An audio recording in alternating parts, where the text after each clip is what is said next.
Hey guys, আসসালামু আলাইকুম। তোমার সবাই কেমন আছো? সব ভালো আছো? তো আমি ভালো আছি। তো যেহেতু এখন আমের সিজন, তো আমি আজকে বানাবো কাঁচা আমের জুস। আর আম দেখো গাছে কি সুন্দর ঝুলে আসছে আমাদের ছোট ছোট গাছে।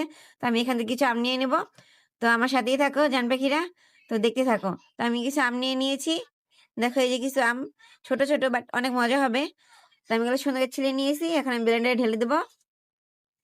যেহেতু এখন গরম আর অনেক বাইরে রোদ, তো এই আমের জুসটা খেলে তোমাদের অনেক ভালো লাগবে। আর এটা তো আমার সবচেয়ে বেশি ভালো লাগে খেতে। যখন আমের সিজন আসে আমি এগুলো খাই বানিয়ে। তো তোমরা ওইভাবে খাবার অবশ্যই ভালো লাগবে। তো আমি দিয়ে দেবো এখানে 1 চামচ বিট লবণ, 3 চামচের মতো চিনি। তো জান পাখির একটা লাইক, একটা কমেন্টে শেয়ার করে দেবো, অবশ্যই সাবস্ক্রাইব করবা আর আমার সাথেই থাকবা। আর জানাইবা যে এই জুস খেতে কারা কারা ভালোবাসো।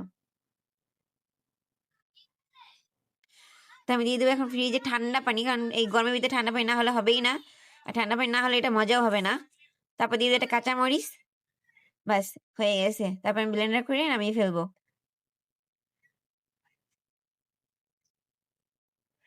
এই জুসটা খেতে এত মজা যে কি বলবো, মানে বলার বাইরে। তো আমার জুস হয়ে গেছে, দেখো অলরেডি আমি ঢেলে নেবো। তো জানবে কি, তোমরা একবার হলেও ট্রাই করবা, অবশ্যই ট্রাই করবা। তো আজকের মধ্যে এখানে বাই বাই, ভালো থেকো।